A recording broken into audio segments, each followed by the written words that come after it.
Hi, my name is Abbas. Welcome to a brand new episode of Page 10. We're recording on the 25th of April 2023, which is a Tuesday. With me in the studio is no one.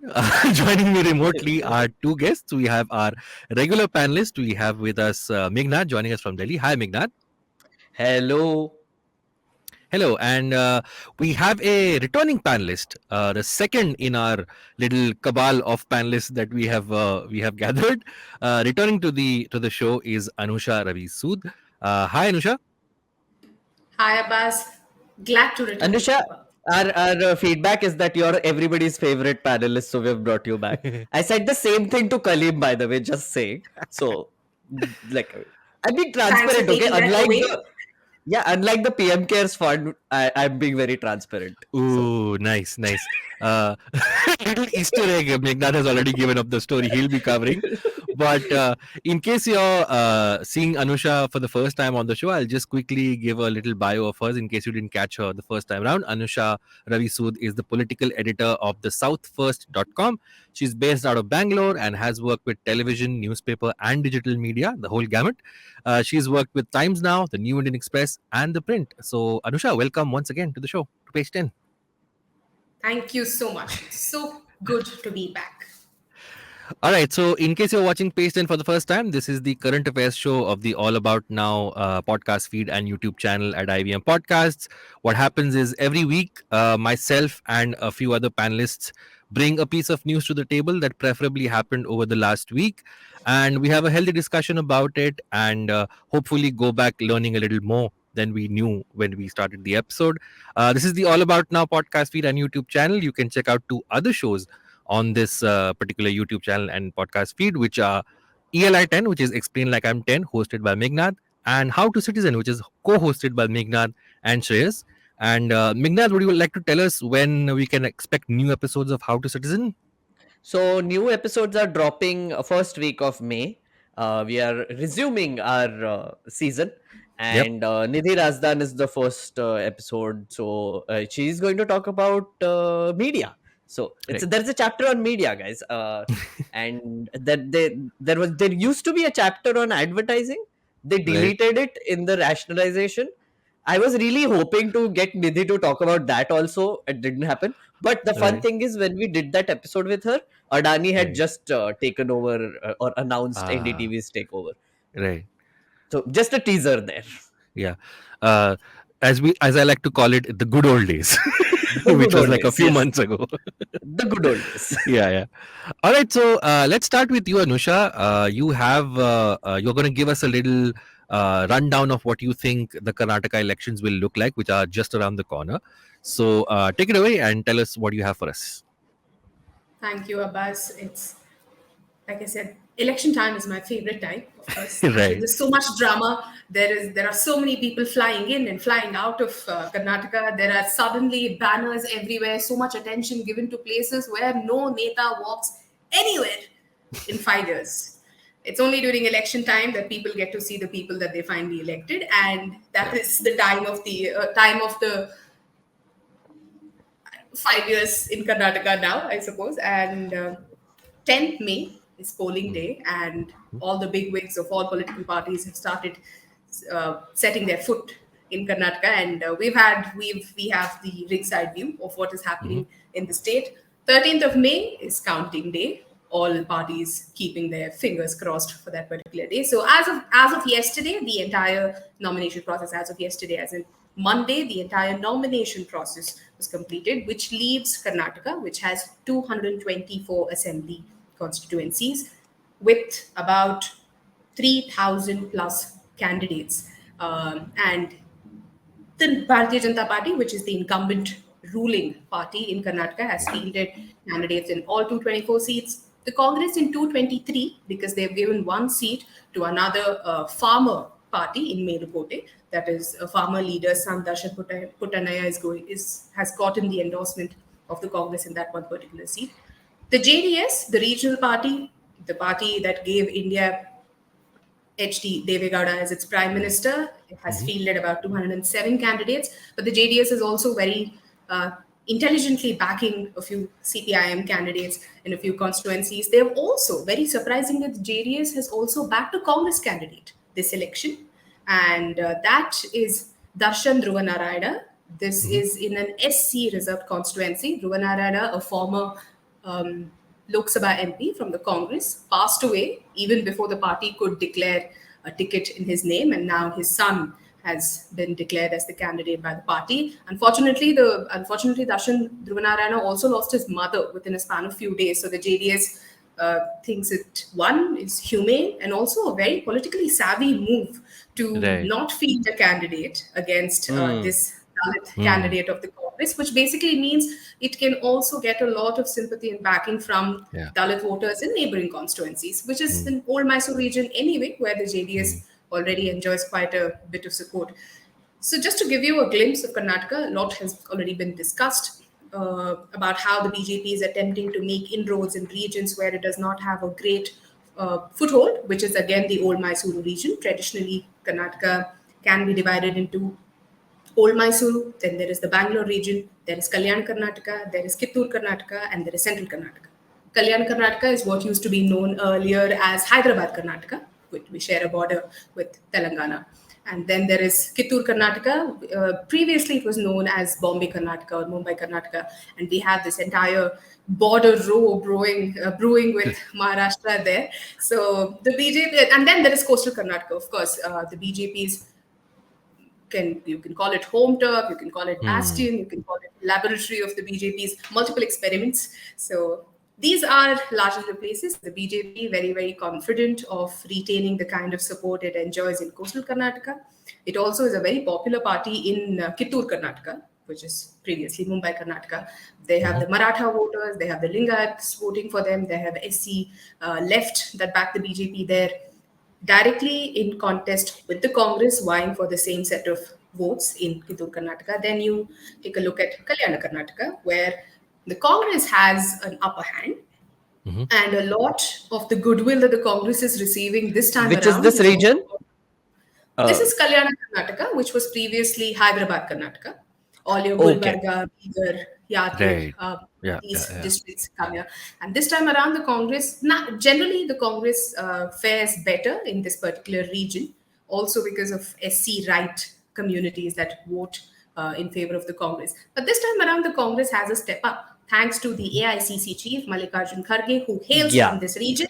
Right. And he Gulbarga. is a superstar. He is a superstar in this particular region, and the crowds go crazy when they look at him. And suddenly, his elevation as the AICC's president too has kind of helped the Congress make its pitch better. That the party is Mhm. more Hmm. inclusive, it has much more Mm. space for people from otherwise marginalized classes and communities. Right. Then comes Central Karnataka, where Congress and BJP, along with in some seats the JDS, are also in contest with each other.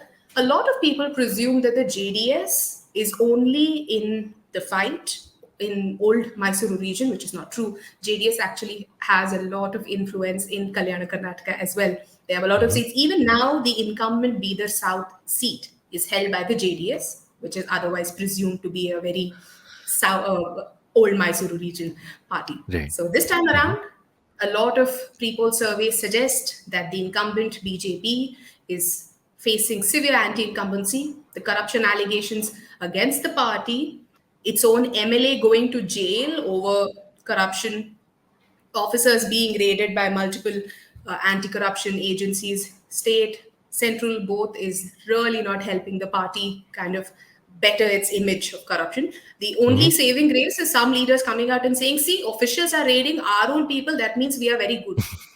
Right. Yeah, We are I not was also raiding. about to ask that. That's what I was about to ask also. कि उन्हीं के लोग तो red कर रहे हैं, मतलब उनकी गवर्नमेंट है, उनके ही लोगों को रेड कर रहे हैं, so it's great, right? Oh, It is great for optics when you sell it like that.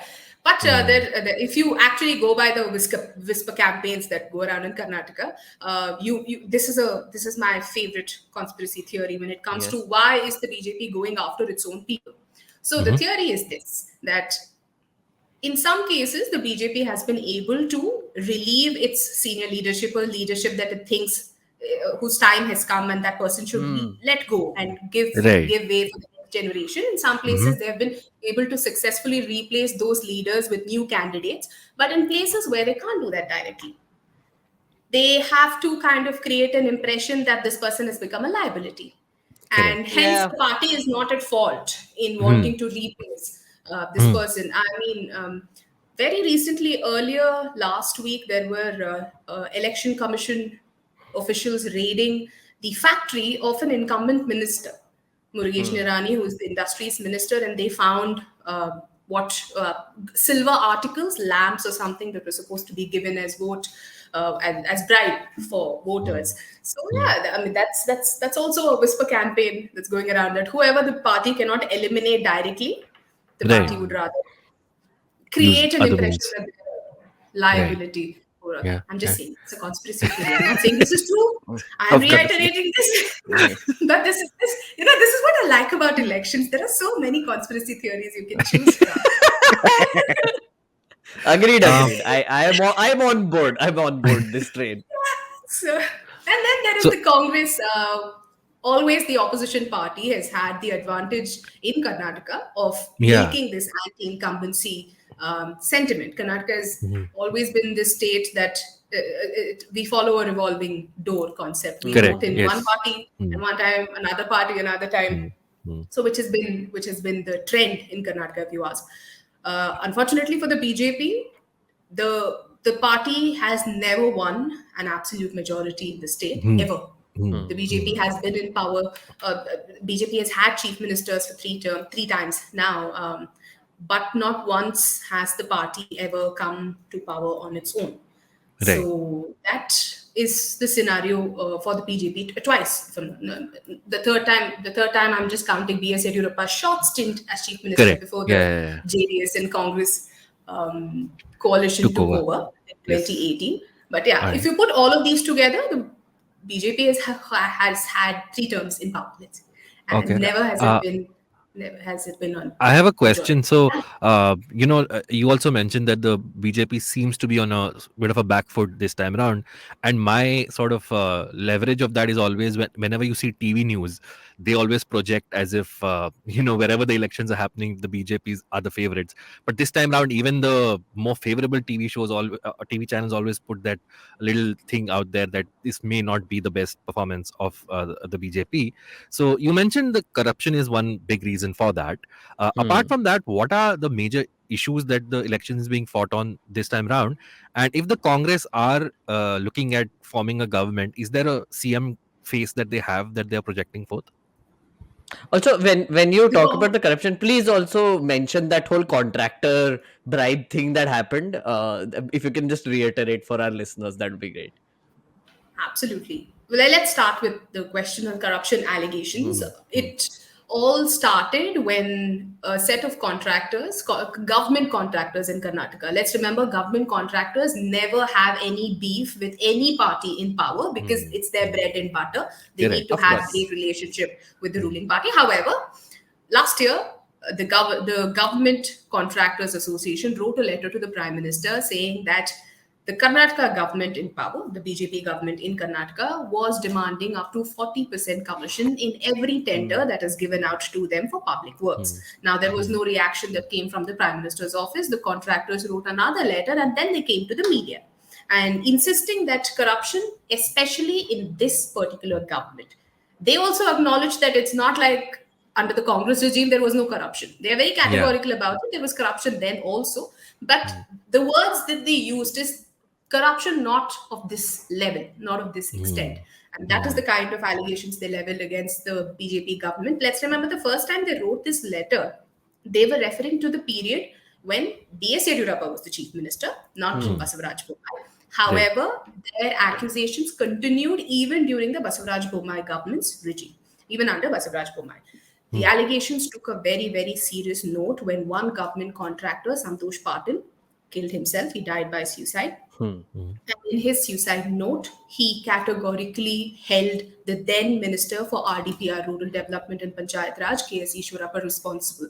And he said that K.S. Ishwarappa's department had given him works to be carried out and he had taken loans of crores of rupees. There was no way for him to return those unless that department cleared bills, and the department was refusing to clear bills unless the minister was paid up to 40% commission. Now that it became an extremely serious issue in Karnataka, and one by one, the teachers, the schools, sorry, private schools associations came up with similar allegations. There were other contractors who came up with similar allegations.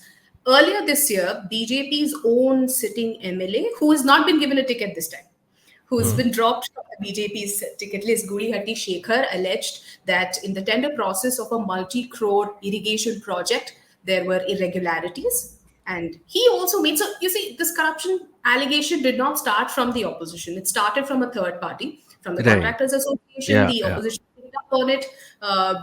We've then the media reported on it multiple times, and like one skeleton after another kept tumbling out of this closet. The BJP's defense has been that there is no proof. All of these are mere allegations. There is nothing to nail the party. All of this was the BJP's narrative till the Lokayukta arrested Madal Virupakshappa, who was a sitting MLA, whose son was caught accepting bribes in the MLA's office. And the MLA first tried Yeah. to run away. He was not to be found. And then he was arrested. He was put in jail. And now this time the party, of course, has refused a ticket to Madal Virupakshappa. But his son is contesting as an independent candidate. And the BJP is worried now that in that particular constituency, Chanagiri, the party might lose out quite a bit of votes because he's very popular. You know, he was arrested and put in jail for corruption. But when he came back, it was celebration. People were bursting crackers and, you know, giving him garlands and flowers. We are very usual. nice people. We Yes. celebrate people who come back from, like they're freedom fighters or something. Right. So that's, And what are the that's about other and what are the other issues that you see are very important in the state? for that is elections? corruption. So something that that doesn't make it to the news cycle every day, but is a very we have reporters on ground, and I've been interacting with a lot of people who are on ground. Something that doesn't make it to the news studios or doesn't make it to mainstream media, but has led to a grouse within people is maladministration. Absolute lack of administration Maladministration. in the Okay. yes. Why they also have a problem with why people have a problem with it is because there is no stable governance. After 2018, we had Yediyurappa for a couple Yeah. of days. Then came the Yes. coalition government, and then Yediyurappa came back as chief minister because MLAs from here were going to another party, from another party coming to the BJP. This whole shenanigans. Then Yediyurappa was the chief minister, and then after 2 years in office, the BJP suddenly decided that they do not want Yediyurappa in this office Yeah. anymore, and they replaced him with Bommai. This is exactly what happened the last time BJP was in power in Karnataka as well. We had 3 chief ministers. You know, within one term, we had Yediyurappa, then we had Sadanand Gowda, we had Jagdish Shettar. So every time that happens, bureaucracy takes a hit. There are issues with people signing projects. For example, I remember this one minister from Karnataka who had a huge grouse with Basavaraj Bommai, and he said, "Madam, I have a list in my pocket." He showed me the list. There were some 8-9 things, and I asked him, "What are these 8-9 things?" He said, "These are all the number of files pending with the chief minister. He refuses to sign. He refuses to take the pen out of his pocket and sign because the chief minister is not sure. He doesn't want to. He doesn't want to sign anything. He doesn't want to approve anything. So that kind of leads to a handicap of administration, which actually It's impacts interesting, people. Anusha. Sorry, just interrupting. This is very interesting because this happened in Uttarakhand also, right? Which is like they constantly kept changing their chief minister. Actually, it worked in the favor of BJP there because it's like, oh, ये chief minister ने काम नहीं किया तो क्या हुआ? Replace कर देंगे. So whenever before elections or before any major like shuffle whatever, they would just replace because blame करना है तो हाँ तो उसको निकाल तो दिया ना. तो फिर ये नया आया ना. So and it was all new faces all the time, right? So in Karnataka Yes. also this has been happening, but this doesn't work there, it seems. It doesn't work because the person they replaced is B.S. Yediyurappa, and they replaced him right after COVID-19. Of And course. we must tell you, That's why. it was a very difficult period, and thankfully he was a better administrator than most people the BJP in Karnataka can claim credit for. So he Right. helped quite a bit as chief minister in Is ensuring is that the Yediyurappa state. in the game anymore, or is he a spent force? Because I remember the last time he gave the resignation, there was a whole tearful goodbye, which a lot of journalists were saying that this is it, this is it, this is his This final is the innings. end. Yeah. Yeah, this is the end for him. A lot of people would wish that is the end for B.S. Yediyurappa. Why I say that he's not a spent force is because that's what Yeah, the BJP thought when they replaced right. him in Yeah. 2021. They thought that B.S. Yediyurappa is a spent force and nobody really cares if you move him, like in Uttarakhand, if you change the chief Mm, minister, nobody will care. Mhm. Oh, that man. correct. We should remember in Karnataka, the BJP is because of Yediyurappa, Anant Kumar, the likes of Hmm. right. leaders like that. Mm, It mm, is mm, not. mm, It is not because The of the other way BJP around. there is a Yediyurappa.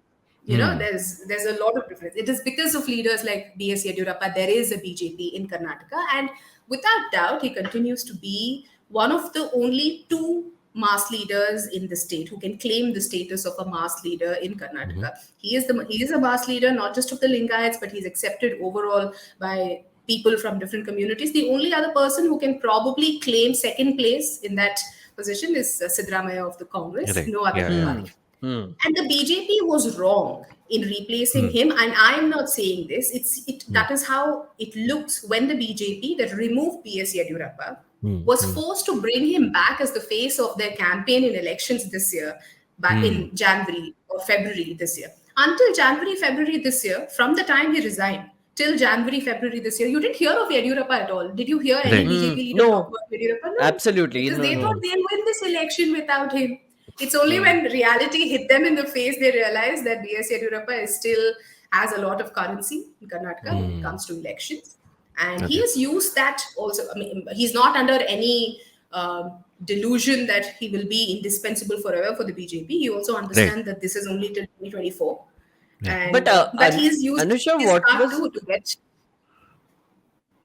Yeah, but just interrupting because what was the reason why he was removed in the first place? Like, I mean, sure, miscalculation on the part of BJP, but what was the calculation there? What were they doing? I will start with what the BJP hoped people will buy. Hmm. That they have an unwritten rule of 75 years of age after which Ah, they of course. Hmm. encourage Right. their leaders to walk willfully Hang into up. the market Mm, mandal, and mm. that was not true for Yediyurappa. Yediyurappa was 78; he was still the chief minister. That is what the BJP would have you believe Mm, that they wanted to remove B.S. Yediyurappa or replace B.S. Yediyurappa because they have an unwritten rule. They're not going to bend the rules for anybody else. But the BJP had already bent rules when they welcomed Yediyurappa back into the party after he broke away Hmm. from it. So that is Hmm. not true. But the reality, as I understand, because I reported on it, and I can also take credit that 2 months before he resigned, I'd written about how there is a plan in place for him to make way for others. So I was with the New Indian Express then. My editors were not very fond of the story, but nonetheless, 2 months later, I could say hurrah. But all right. So the reality of it was simply this: the BJP wanted new leadership. They did not want to go into this election dependent on one man because all mm, elections that the BJP has Oh. gone to in Karnataka, B.S. Yediyurappa has been the face of the party. The Hmm. BJP has a severe problem when everything becomes about one man, except when it is Prime Minister Narendra Modi, and Yeah. they did not want B.S. Yediyurappa this election to be a person-centric election. And a lot of right. leaders of the BJP have said it to me in as many words. They do not want it to be a person-centric election. They want it to be people should vote for the party, Mm, not for a person. That was the Lol. whole idea. And they thought giving somebody new at least a yeah. year in office will help Yeah. the party establish the symbol than the Yeah. person. So it was Right. all about bringing in new leadership, and they tried a lot of things. They tried to find alternatives to Yediyurappa by making smaller people from the same community deputy Mm, chief ministers. mm, Mr. mm, B.L. Santosh, the organizing general secretary of the BJP, Hmm. thought he's always had a very difficult relationship with B.S. Yediyurappa. That's the truth. mm, He's Hmm. always because even before he became the national general secretary organization, he was Karnataka's general secretary mm, mm, organization. Right. Organization here in the state. So he's mm, always mm, had a very difficult relationship with B.S. Yediyurappa, and mm, his attempt has always been to show the cadres, the leaders, and voters that the BJP is beyond the Yediyurappa in Karnataka. And had he just allowed Mr. B.S. Yediyurappa to run his course, maybe it would have been an easier place for the party to Right. start than to You know, write him off way earlier. this is really funny, and I always say this. So in the north, I mean, at least in other states wherever we have, it's like, of course, it's not like BJP is dependent on Modi, but Modi is sorry, the other way around. BJP is dependent on Modi. Modi is not dependent on BJP, right? Mhm. BJP is because of Modi, right? Mm, in mm, mm. in case of Karnataka, I've always seen, and what you just said, I've read like a bunch of things and spoken to people, that BJP exists because of BJP, BS Yediyurappa. Yedurappa, Mm, right? mm. Yes, So yes. yahan pe it's the same regional logic that is going on in the national scene, right? But then that also like makes I think the prime minister and other people uncomfortable, because obviously can't be bigger than him. So it's weird. Like when you said na ki, oh, we can't have a one person centric party. It's like, what are you talking about? What are you even talking Except, And about? Like, it's I like, also said except. except exactly. I'm like, what? also, so And I there's mean, we one more saw. thing about Yeah, go ahead. no, I just do one more thing about Karnataka also. Why B.S. Yediyurappa is because he belongs to this very, very socially and economically dominant community called the Lingayat community, which Yes. there is also Vokaligas, which is another dominant community. But unlike in other states where these communities vote for the BJP en masse over ideology, the Lingayat community doesn't vote for the BJP for ideology. They vote for the BJP Mm, as a political alternative. It's right. not that they are fans of the BJP's ideology. Mm, The mm, ideological voter in Karnataka only exists in coastal Karnataka and now is spreading a little bit through hilly region, what we call the Malnar region, which is closer to the coast in central Karnataka, that particular region. This ideological voter is a mm, very small, regionally restricted voter for the BJP in right. Karnataka, unlike a UP, I Mm, must say. right. I was going to ask. We saw in Bengal, the prime minister went ahead and did a lot of rallies. Is Mr. Modi addressing rallies in Karnataka? Is that expected to make any huge changes in the mood I of the should people? be very honest with you when I say I'm very surprised that his rallies haven't begun yet. It is the Mm, 25th Yeah. and yeah. voting is on Hmm. 10th of May, which Mm, is very, very surprising. And even more surprising because the Prime Minister is in Kerala today and he was in Kerala yesterday. right. And whenever Mm, he is in a I neighboring yeah. state, he always makes like a pit stop at an election Correct. meeting, Yeah, but not in yeah. Karnataka. But I'm told he is And starting his Amit Shah rallies. was in Telangana. Amit Shah was in But Amit Shah Telangana also had also. a rally in Karnataka. He had a In rally in Karnataka, okay. Karnataka yesterday. Hmm. Yeah, Okay. just yesterday. They've begun Mm, their big gun rallies, have begun barely. It is very surprising that the Prime Minister has let go of so many days of what could have been campaigning. right. He's slated to begin only from the 28th or the 30th. His Mm, schedules are still being sorted out by the right. BJP, and Mm, which will allow the Prime Minister to address maybe two on a right. bad day and three rallies on a good day Mm, for about 4 or 5 days in Karnataka, not mm, more than mm, that. mm, mm, So I think the focus is largely going to be in regions where the party is hopeful of Mr. Modi and his image yeah. having the ability to sway voters. There is Right. no taking away from the fact that he is a charismatic figure. And Yeah. people Hmm. do come out to see Mr. Modi. Even in Mm, Karnataka, there are people who admire the Prime Minister. They would like to come to his rallies to see him. There is also possible, the BJP also estimates that Mr. Modi can swing up to 3 to 4% of votes in the party's favor. This is BJP's own estimate. This is yeah. not Yeah. Yeah. me. This is the BJP's estimate. So, over and above what the party can bring to the table, Mr. Modi can Mm, probably swing 3 or 4% of voters, is their estimate. right. Okay. But Just will that be last the question. reality this time around? Is a question. Right. Last question, Anusha. You mentioned Siddaramaiah. So, is he being projected as the CM face for the Congress, or any other names that are floating out there? And The also, Congress has never. are five-star hotels being booked right now, considering we get another situation of a hung assembly?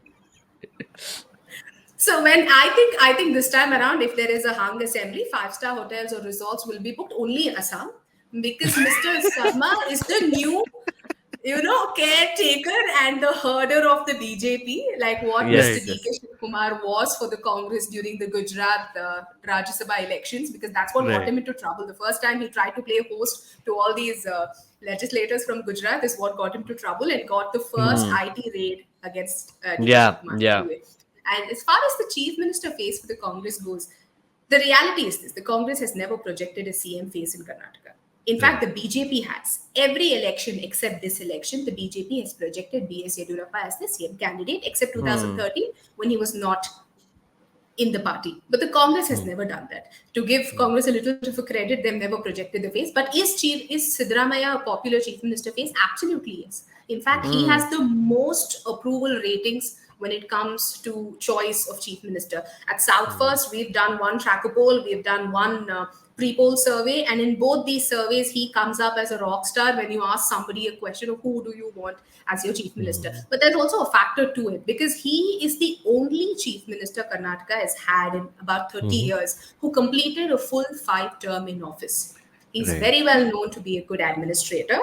I know Meghnad is laughing, but S.M. Krishna had no problems in his terms, but unfortunately it ended before he completed 5 years. But I say nothing. I say nothing. He's about to win. I say nothing. because so people have seen him as chief minister, Right. when it is a DK Shiv Kumar, who's the Congress president here in Karnataka, who aspires to be chief minister. Nobody knows how he would fare as a chief minister. I think it's just Hmm. got more to do with the familiarity concept. You know Yeah. how Yedurappa works, you know how Yes. Sidramaya works, you don't Hmm. know how DK Shiv Kumar would do in that Hmm. chair. He's Hmm. been a minister before. Of course, in the Congress, Hmm. there are many, many people who want to be chief ministers. There is Dr. Right. Parmeshwar, who's a former deputy chief minister. He's a Dalit, and he could very well, if he becomes chief minister, could be the first Dalit chief minister of the state. Why not? If the Congress can have a Dalit AICC president, then Hmm. why not? Then there is MB Patil, who's the only popular Lingayat face, the most vocal Lingayat face in the Congress. He also nurses aspirations of becoming chief minister, but the Congress has been smart throughout not to take that bait. Many people have asked the same question. In fact, I can recall one interview that misquoted Sidramaya also on this question of chief minister. What would be the funny situation? Never happening, maybe. But if like these people, it's like, acha, Congress jeet gaya. And then people go to like Khadge and they're like, Hmm. sir, now, tell us who will be chief minister. And Khadge ji is like, I've been playing 5D chess all along. I am chief minister. I will be. Somebody asked this Hilarious. question to Mr. Kharge, by the way. Somebody asked this I know. question to Mr. Kharge, and Mr. Kharge had to tell them, I am AICC president. I have a job to Yes. do. Just reminding them that, I have a Like job cut out for like me. that has Just ever win stopped a elections. politician from going for the CM's chair. I mean, look at it. Like, I mean, AICC president versus chief minister. So, what will you pick? Sometimes I would say Anyway. chief minister is way more powerful than the prime minister, Yeah, yeah, also, yeah. in a lot of Sometimes, ways. yeah. So, It Yeah. yeah, should be in the structure that we should be. have in India. It should be, but Hmm. Yeah. Hmm. Anything you want to add, Meghnad, before we move on?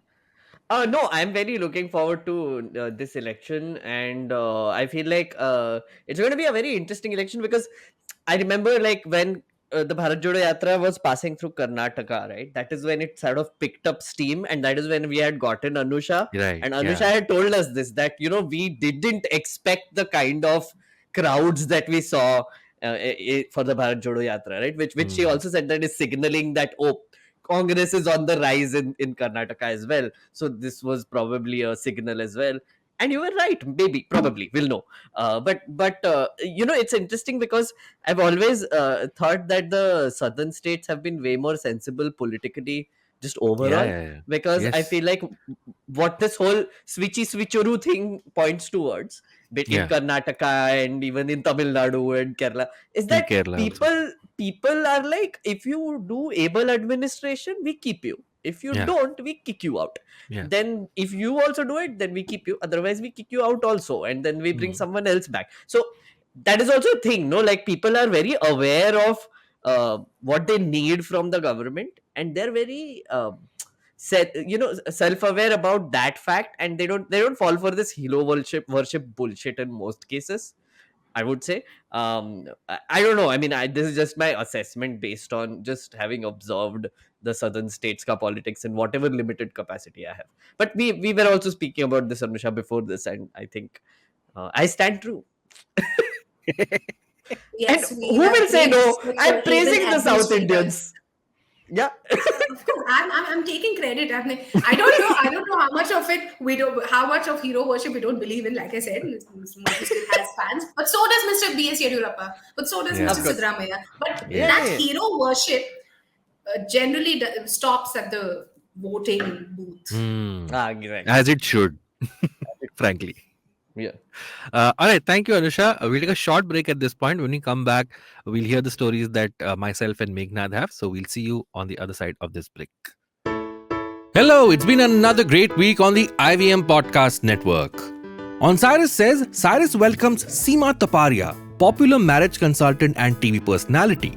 They spoke about her career and her claim to fame project Indian Matchmaking on the OTT giant Netflix. On the Habit Coach podcast, Ashton talks to Kristen Butler, CEO of Power of Positivity. They talk about what made her embrace positivity in her life and how it became her mission to spread the same.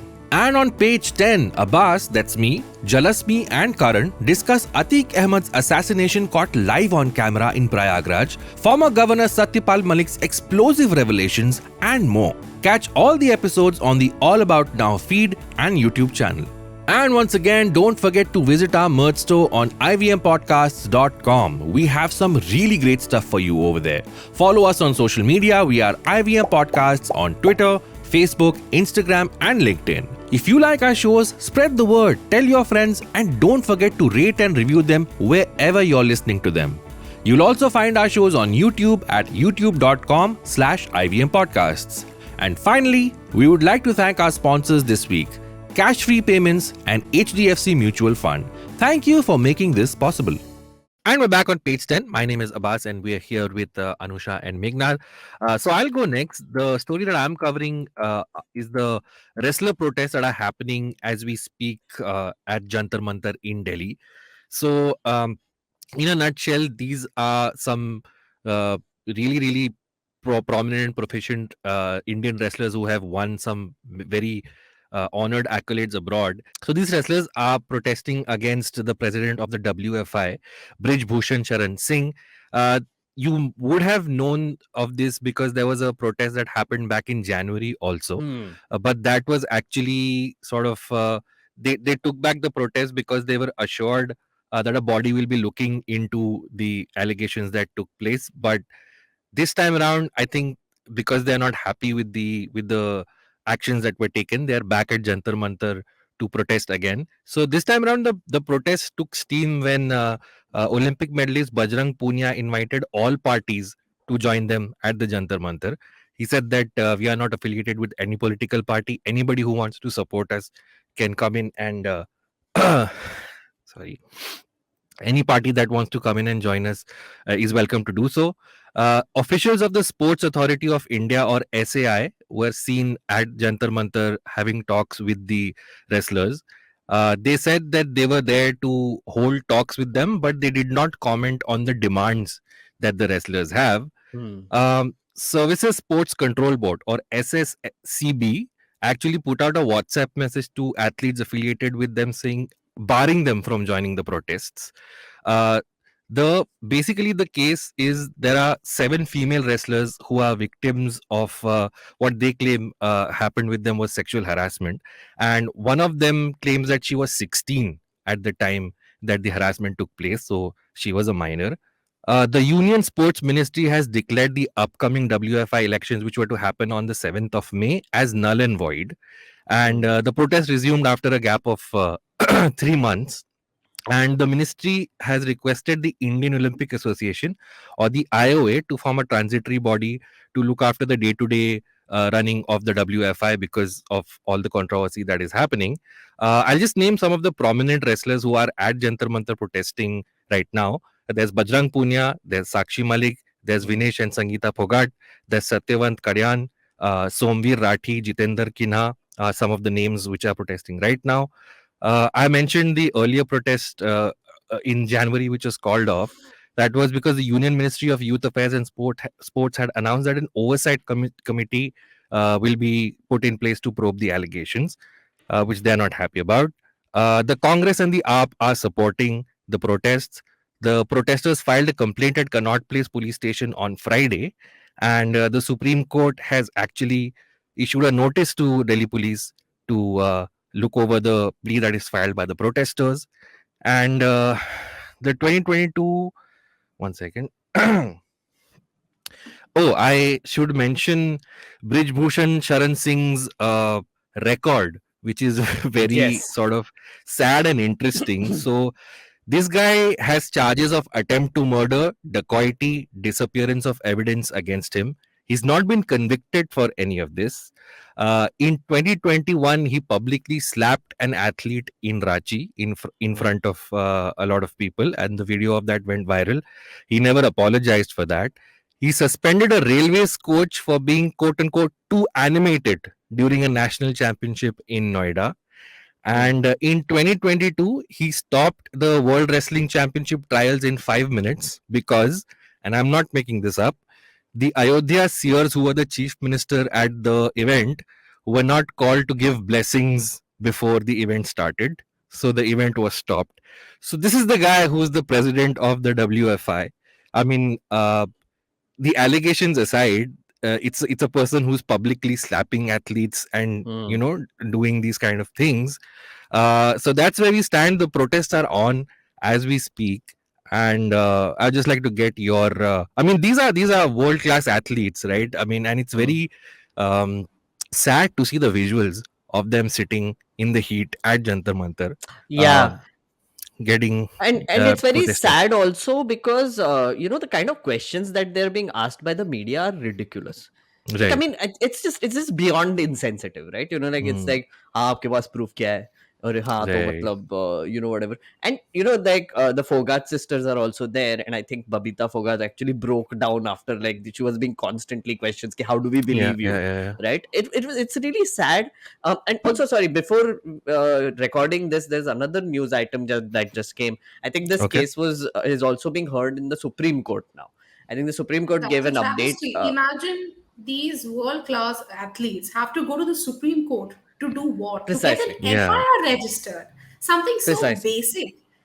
Hmm. And that's the case about the case is actually about why an FIR was not registered against Brijbhushan Sharan Singh, and Mm, they have filed a case against Delhi police saying that mm. why are you not filing an FIR against this? And I think Kapil Sibal is arguing in favor of the wrestlers, and he Yes. said that Yes. now under the CRPC the police people can also be punished for not filing FIR. So he asked the Chief Justice to actually consider that. I think the Friday is when they are going to hear this, and Supreme Court is going to fast track this case because of the protests going on. I think, again, as Anusha said, it's really sad that Yeah. these guys go abroad, they win medals, they Mm. get accolades, and then every politician takes credit for it. It's like, oh, desh ka naam, desh ka naam, whatever. But then when these guys come there and say that a 16-year-old budding athlete has Yeah. been Yeah. harassed by the president of Yeah. the wrestling federation, it's just horrifying. It's like, and nobody's speaking about this. That's the tragic part, right? Like BJP se koi reaction nahi, Congress se koi reaction nahi. I believe only Aam Aadmi Party has given one statement at some point. I think Sanjay Singh was the one who spoke about this. And I don't know if anybody else is in the political space is actually even commenting on this So, much. so the All India Mahila Congress on Monday joined the protests, and Right. the Mahila Congress president Neta D'Souza was seen wiping tears from of Sakshi Malik, and Hmm. she also said, "Why is the government protecting the BJP MP instead of punishing him?" The Hmm. "Beti Bachao" slogan of the BJP sounds hollow when you see sexual predators in the BJP ranks. Hmm. Hmm. Hmm. So yeah, but majorly it's the BJP and it's the Aam Aadmi Party and the Congress which are at the protest right now. Hmm. I would just like Yeah, to draw a little bit of a parallel, if you'd allow me, because you also spoke about sure. how the All India Mahila Congress has backed these wrestlers. I find two things very ironic in this. One, the Hmm. Congress itself has, uh, you know, uh, asked one of their members to leave the party, has expelled a member for making an allegation of harassment against their youth Congress Okay. president. The Congress Hmm. calls it anti-party activities. The Youth Congress president has served a former member, Dr. Datta, a notice that apart. That is also irony. Hmm. But Hmm. what strikes me greatly is the fact that ours is a country where we believe that the privileged, the famous, the celebrities always get their way. They Right. generally their Hmm. voices are heard better. They get their way. But here is an incident where world class athletes are demanding that just an FIR of a proper Yeah. procedural process, that just a procedure be followed in a case of harassment, and they even an FIR is not filed after months of protest. Hmm. This is not the first Hmm. time these athletes have raised Hmm. their voice. But look at the parallel. Somewhere else, the same incident where Dr. Datta has raised complaints of harassment against the Youth Congress president, Assam Yeah. police come to Karnataka to serve him notice. They Hmm. not just Hmm. file an FIR, but they come all the way from Assam to Karnataka to serve a notice demanding that he appear for questioning. The Assam police lands in the Delhi airport to arrest opposition party spokesperson Pawan Khera for a statement he makes during a debate. Yes. I'm Yeah. I'm just trying to understand why is it? It's Yeah. great. I'm all for the police following procedure, filing complaints, filing FIRs, and going after people against whom cases are filed. My only question is, if that is possible in a country, why is it so difficult to get a basic, simple FIR registered against a man who faces allegations of severe nature? Yeah. Whether it is true or not is for the police to determine. But what really stops this country, with the government, from just following due process? I think it strikes This, me very I mean, ironic. this stinks of selective application of law, which is very annoying. I mean, that's the thing, right? Even when we were speaking about like the Karnataka officers, actually going after the politicians of BJP, right? We were like, oh, this is so surprising. This should be normal. Right. Like this should be a normal situation where Yeah. the officers, if they find any wrongdoing, they are going after whoever is doing the wrongdoing. Hmm. But it's like just so normalized now. We are also shook कि अरे BJP ने अपने ही लोगों पे red मार दिया, ये कैसे हो गया types, and the fact is that this is actually what is spilling over into this case also, which is the Hmm. BJP should be acting against, Hmm. the Hmm. government should be acting against, the Bridgebushan, um, Yeah. and he's a member of parliament also, by the way. He's a member of So parliament. Yes. No, so yeah, So correct me I if have I'm a wrong. Was it? yeah. No, correct me if I'm wrong. Wasn't this question posed to the Minister for Women and Child Welfare by a television anchor? I think she was abroad somewhere in some other country on business. And instead of answering this question, I suppose she chose to speak about how she won Amethi, and the Congress shouldn't be speaking about Beti Bachao, Beti Padhao, because it was during the Congress regime that Nirbhaya happened. I don't recollect if this was in connection with, but I remember this particularly well. A question was about women's safety in India, and the minister chose to speak about her win in Amethi. It made absolutely no Hmm. sense. Hmm. no, Smriti Irani has been well trained. Like it's like knee jerk reaction. No, like every time any minister is basically asked you, अरे आपके government ने ये नहीं किया, ले अरे कांग्रेस के time पे वो हुआ था, अरे कांग्रेस के टाइम पे Yeah. वो हुआ था, Yeah. Yeah. कांग्रेस के Yeah. टाइम पे वो हुआ था. So it's like a Yeah, knee but jerk thing. where did Amethi come from? It's like Because she won a record, she broke the record of the Yeah, Congress to win an election. That needs to be spoken about everywhere. yes, But I just at least not have the this. next election. Yes. Hopefully, I have this observation. So, of the athletes that I mentioned who are protesting there, many of them have photos clicked with the prime minister. Like whenever they win any medal or any sort of accolade, um, it's very easy for the prime minister to sort of just intervene and sack the guy. I mean, he'll win brownie points because of this, right? That I am on the yes. side of the athletes who are representing the country. Why? I mean, how? What advantage is this guy Brij Bhushan Sharan Singh giving them so much that despite so much of protest being carried out, they're still not sacking him? So one thing that is worth also considering, I feel like, is again drawing a very weird parallel, but if you Hmm. have seen the movie Raid, have you seen that Ajay Devgan The ka action movie movie? Raid? Yeah, अरे 2018 में there was this movie. Okay, Okay. Ajay Devgan officer Oh, okay. raids No, like I a have not. popular politician. Okay, so All it's right. like a story from the 80s, right? Okay. It's based on We a have more real colorful incident. movies down south, so we don't have to watch Hindi movies about Ajay Devgan and Ray. So it was based on a real politician who was raided in 1981. It was the longest raid by income tax ever, right? Okay. बहुत सोना निकला था उसके घर से हाँ, basically. हाँ. इसलिए longer था because they were breaking apart walls and whatever to.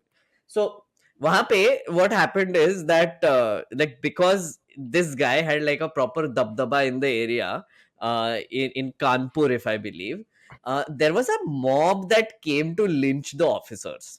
Oh. Yeah, so he's like कि, you know what, you do whatever, but तुम यहाँ से बाहर नहीं जा पाओगे and you will get screwed, right? Because that's what happens, right? Like I think this again, I'm not sure, but this guy, from Hmm. what it seems like, whatever his Hmm. record is, whatever Hmm. Brij Bhushan Saran Singh is a Hmm. very powerful Bahubali type character. Clearly, yeah.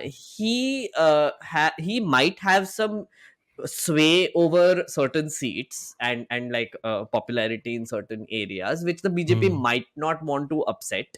That is Right. usually the reason why actions are not Hmm. taken Hmm. against Hmm. politicians like these, and that is Right. also why politicians like these can act with impunity. Hmm. So it goes both ways, right? Like, so this person might know that मेरे खिलाफ तो कोई action नहीं लेंगे because I give them support of all this giant amount of public. And the Correct. BJP is also saying that, oh, we can't take action against it because he has the support of the giant amount of public. Hmm. So then where do we go from here? This is where we go, Hmm. where protests happen, nothing happens, FIR नहीं file होता है, Supreme Court जाना पड़ता है. But let's see. But so when you say that Modi ji will earn brownie points by Right. taking action against him, he Hmm. will earn brownie points in a very urban setting.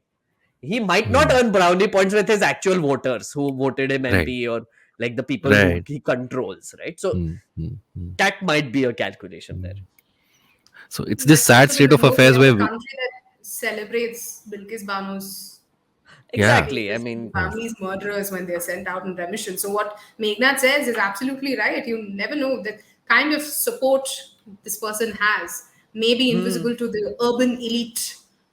yeah. Winning seats, winning medals. Which one do you think is the more Yeah, I mean, difficult he one? is the president of the Wrestling Federation of India, right? Yeah. Despite all his whatever allegations and cases and whatever Yeah. you said, Abbas, he was Hmm. made the president of Wrestling Federation of India, Hmm. which means he has some tabdaba somewhere, Hmm. which means that he has some influence which will help him get that sort of position. So, Right. I mean, it's a bit of a thing there. Hmm. All right. Quite sad actually. I hope they're able to get something out of the protest that they're doing because, like I said, Yeah. it's quite sad to see national It's heroes. heartbreaking. It's heartbreaking. Heartbreaking. Like Yeah. and what is different about this protest is that you can see the pain on their faces every time they're speaking. It's like it's scary because also like she keeps saying that it's a 16-year-old I'm talking about. Hmm. A 16-year-old girl is who I'm fighting for, right? So Mhm. these very popular faces, like the people who won the medals, etc., are actually becoming fronts for all these other 7 victims who are Yeah. coming Yeah. forward to them because they are the Hmm. seniors in the profession, right? And Hmm. it's breaking their heart that they are not able to do anything despite being like national world level players. It must Hmm. be like crazy for them also that wait, I won you medals in the Olympics, why aren't you taking me seriously? Hmm. What the Hmm. hell? It's crazy. And it's sad. Yeah. Yeah.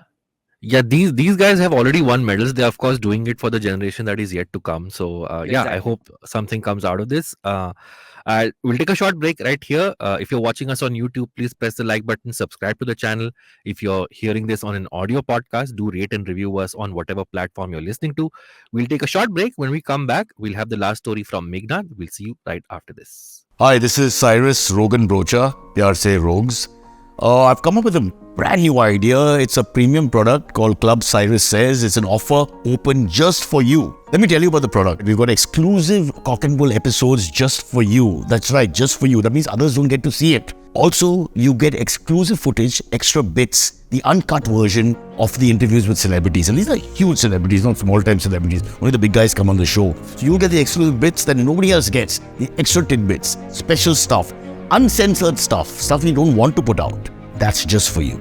And for our audio listeners, you get special ad-free content and early access to interviews and sessions and podcasts which nobody else will get. You'll get it first. You're the first people. You're Neil Armstrong. You're Edmund Hillary. You're whoever discovered India. You're that. And by becoming an exclusive member of Club Cyrus Says, you get the power. We transfer the power to you and you become the producers and you will decide what content or what happens on that show. You are the masters and we are your, we can't use words like that. People who work for the masters, basically. So guys, get in.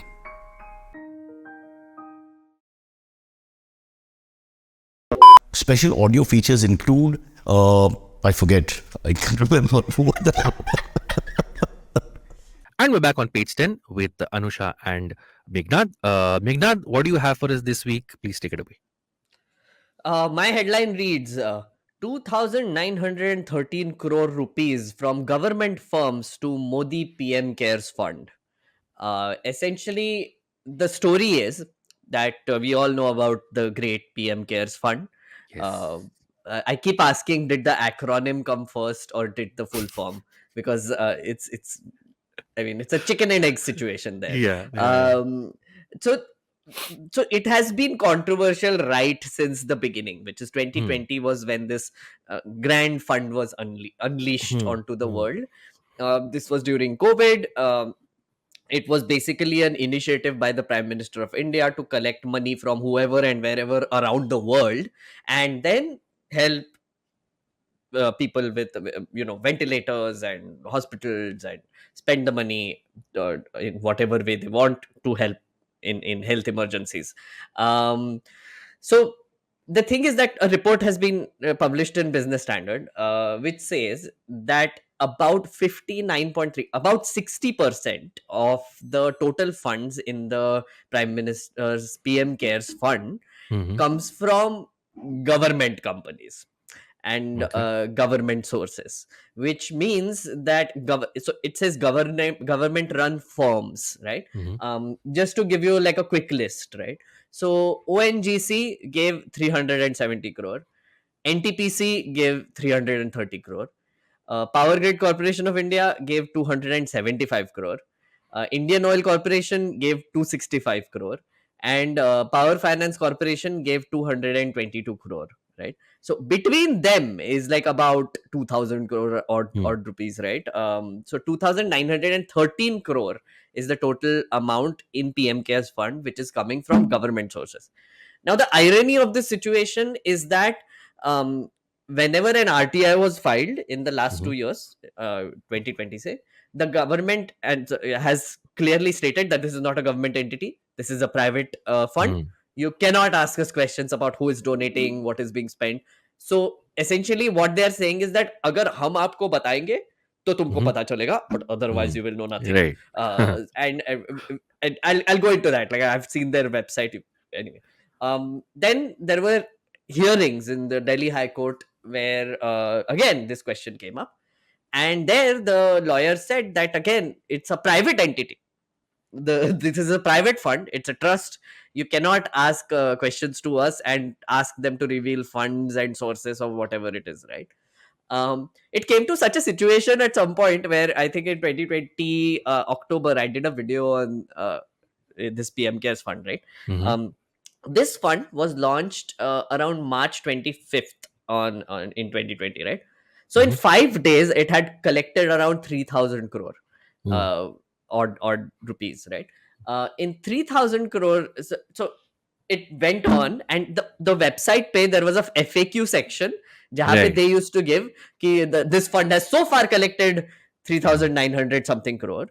And then India Spend did a story where it took public records where companies were bragging about donating such and such money to PM Cares Fund, and they found out that around 8,000 crore had already gone into PM Cares Fund by I think around September, October, right?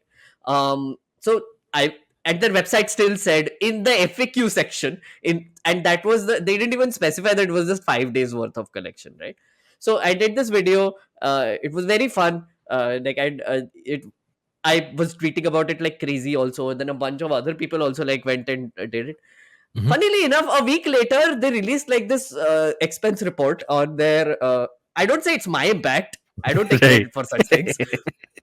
It magically happened, I guess. But so they released like an expense report on their website for those 5 days. It was like So it was within 5 days का update दे दिया कि थोड़ा सा लग रहा है legitimate. They have an auditor also who is a Delhi based auditor who basically releases the report. Now if you go to the website, you will see audit reports, audited expense reports, at least like headers दे के रखे हैं कि इतना पैसा आया और इतना खर्च हुआ.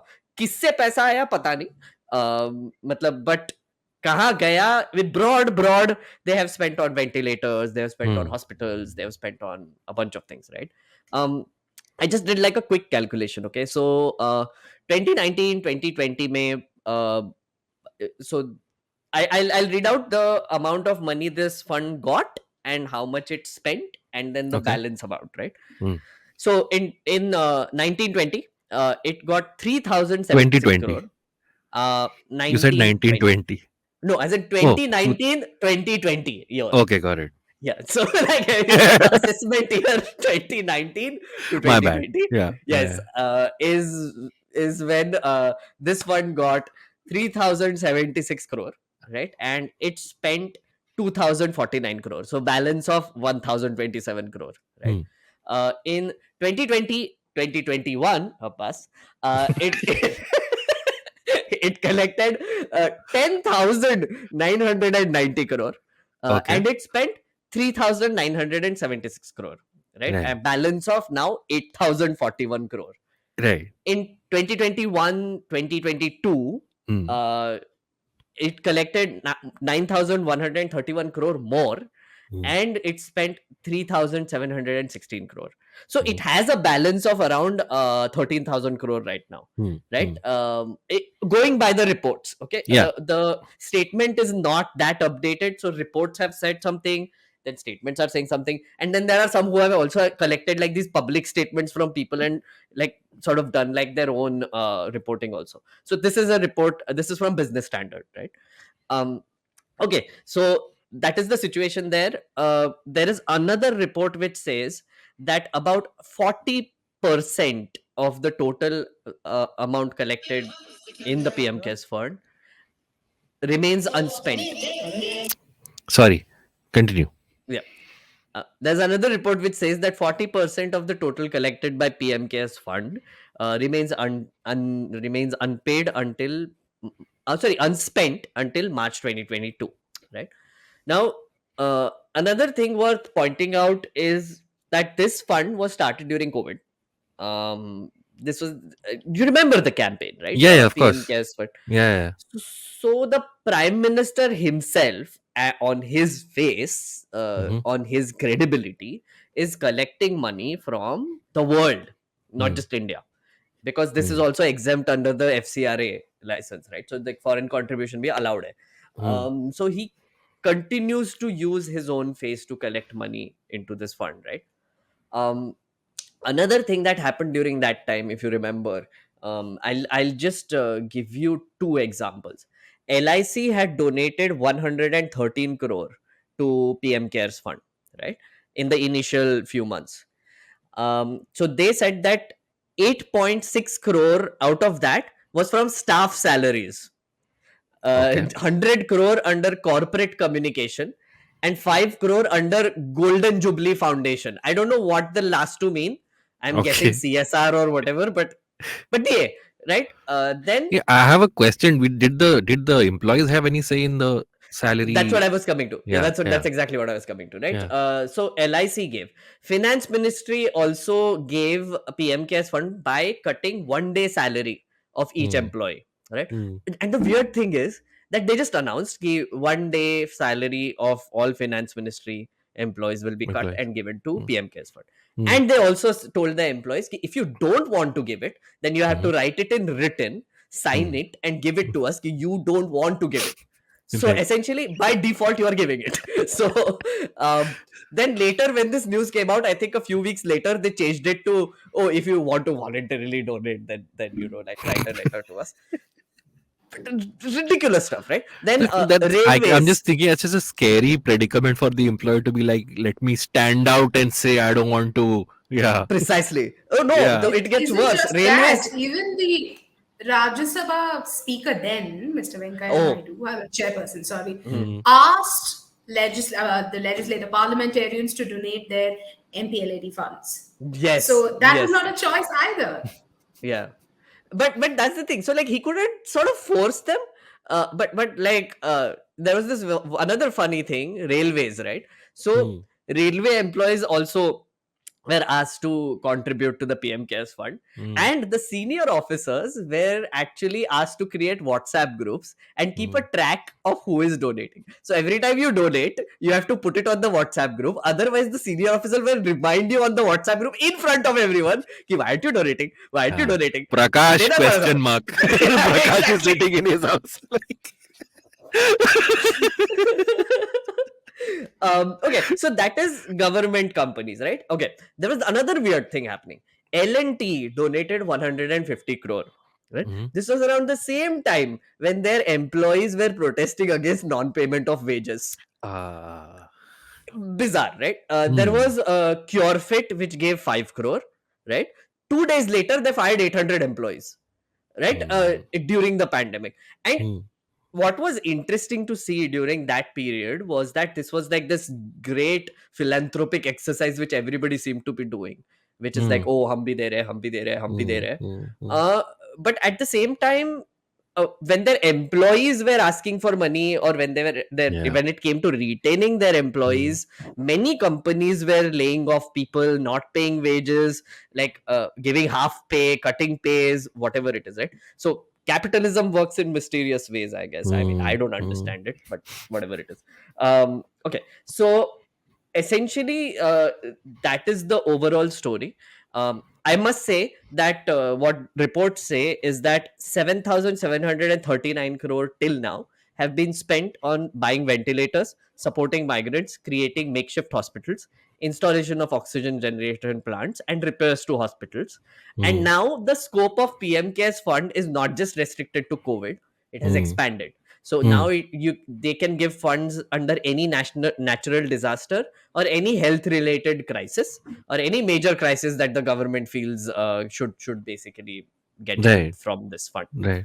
Right. Yeah. Okay.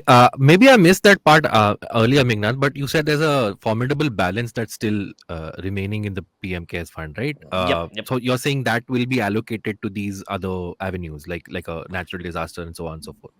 They should be, Okay. ideally.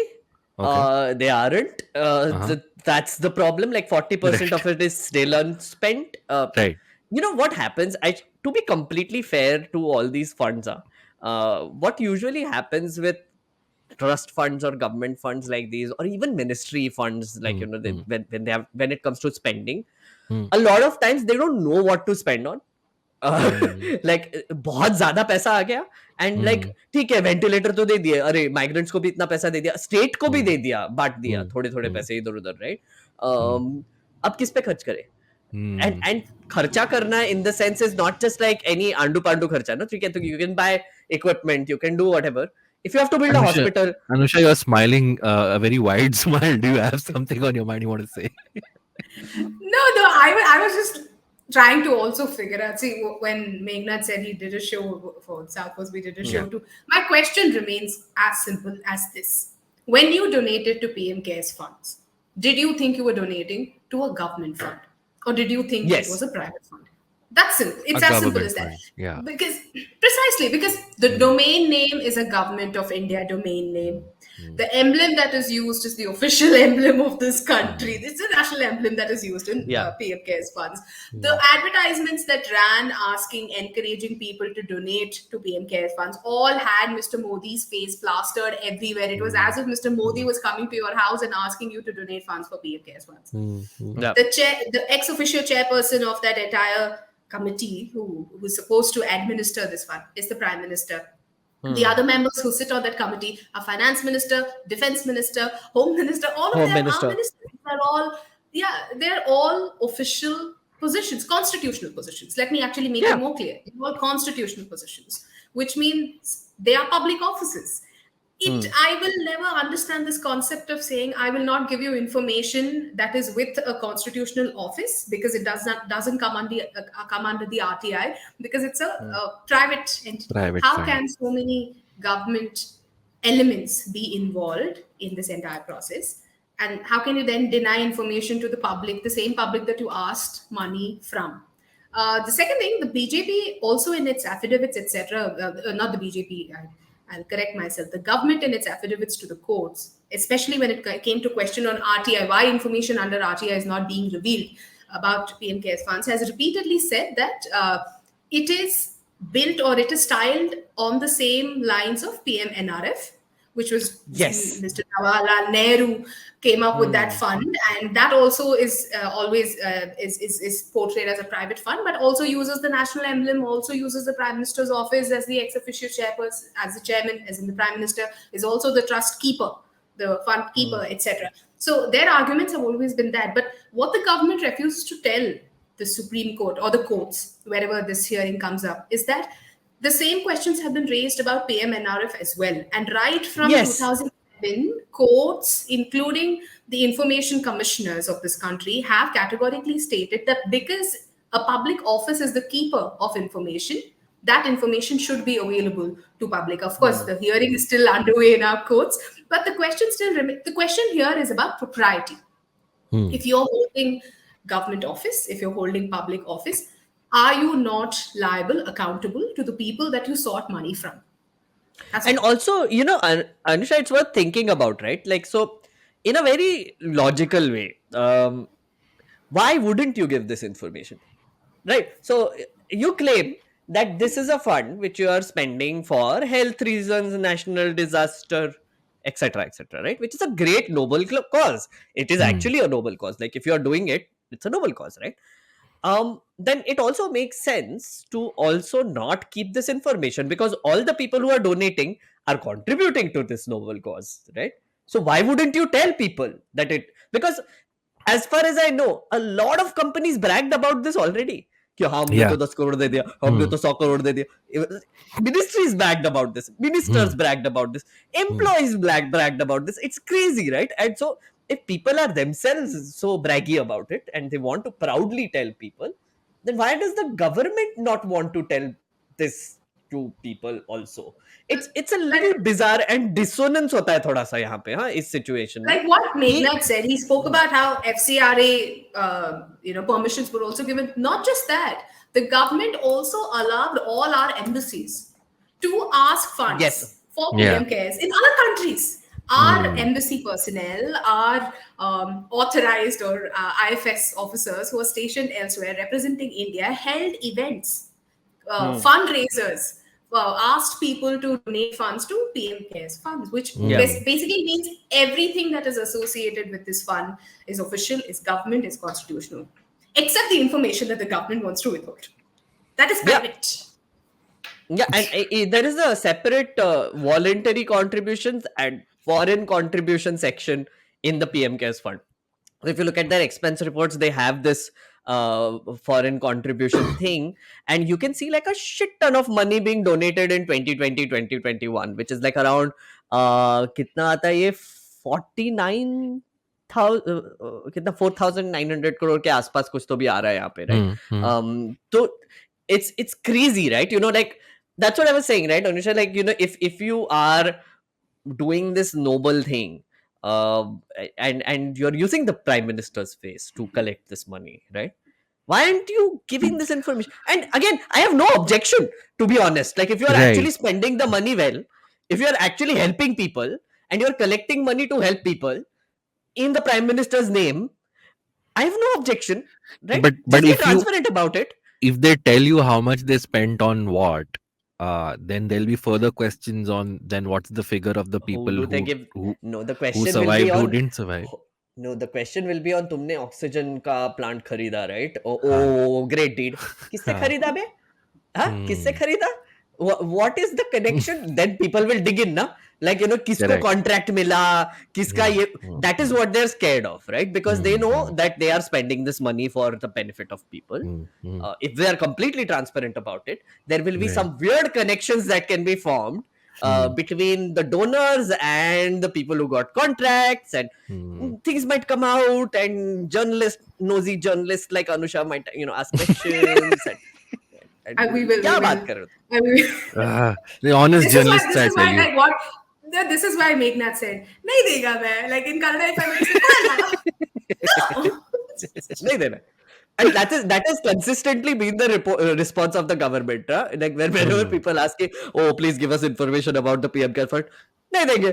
no Nahi dena. data." No data. It's like no private entity. Do you think we'll ever find out what happened to the? I have a theory. I have a theory. Okay. So I think so we know that I know I think at least between the three of us we can admit that the BJP Yeah, is there's not no going to one last else here, forever. Meghnad. Right? It's just the three of Yes. us. Okay, run with me here. You're gonna get We me in know.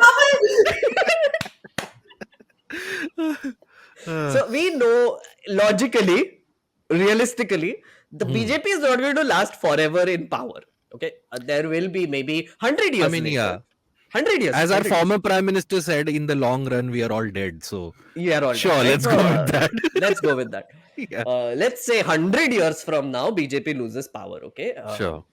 Because 100 years to Hypothetically. रहेंगे, na? Huh, Right. huh. Right. Hypothetically. Such But my thing anti-national is, thoughts.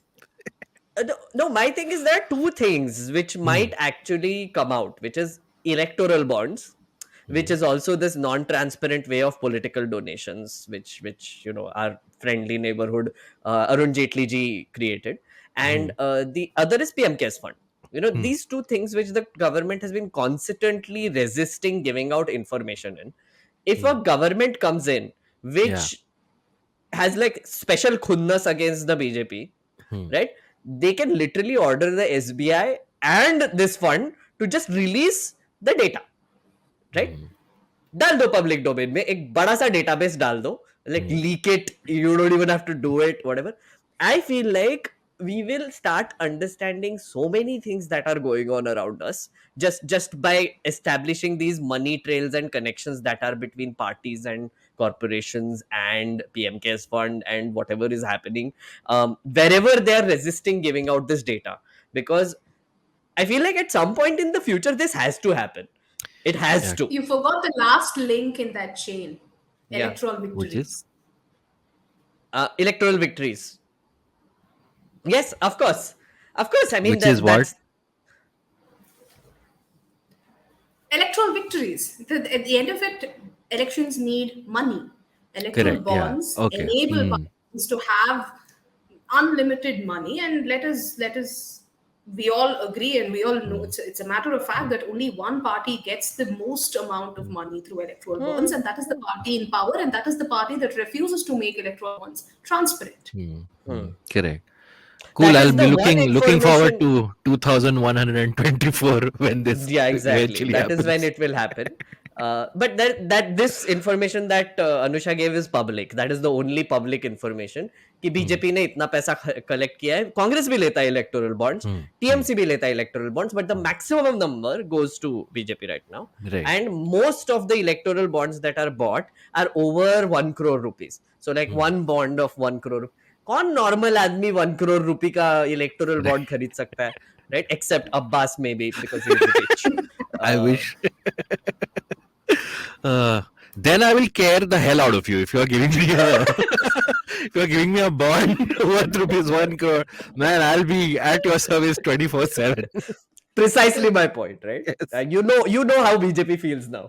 Yes.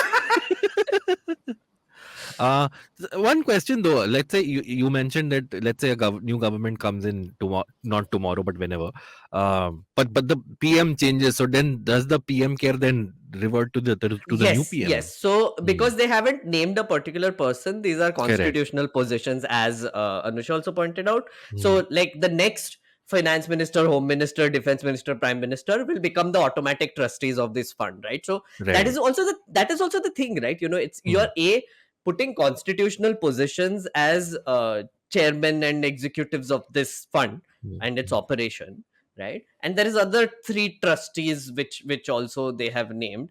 Right now it's Justice KT Thomas, Kariya Munda, and Ratan Tata. These are the only 3 names that they have mentioned, by the way. They're members. So if there are these constitutional positions you have named, which means that you want this fund to run perpetually, Right. right? If it was just Narendra Modi Cares Fund, Hmm. then I would say ठीक है, private fund, Right. मत बताओ, like Modi ji के Hmm. नाम पे लिया है, genuinely, right? Hmm. When you call it the PM Cares Fund and you mention PM, HM, Defense Minister, whatever, it becomes a government fund. I mean, Correct. Yeah. just logically, because Yeah. उसका perpetuity ensure होगा, and plus at the same time, you're being using it for a good cause. So of course it should be. नहीं तो फिर अगर private fund होता तो फिर वो उठा के लेके जाते ना रिटायर हाँ. होने के बाद. सो Yeah. ऐसे थोड़ी चलता है. Hmm. Okay. All right. That brings us to the end of this week's episode. I like how Meghnad has given us a timeline of when eventually we will probably see where Yes. the PM Cares Fund actually went. But 100 yeah, years. that's 100 years. Yes. That's our episode for this week. If you're watching us on YouTube, please press the like button, subscribe to the channel so that you know whenever new episodes drop. Please check out the other two shows on the feed, ELI 10 and How to Citizen. And if you have any feedback for us, please put them in the comments on YouTube, or you can write to us. You can email us. We are allaboutnow@pratilipi.com. Anusha, thank you so much for joining us one more time. It was a pleasure having you.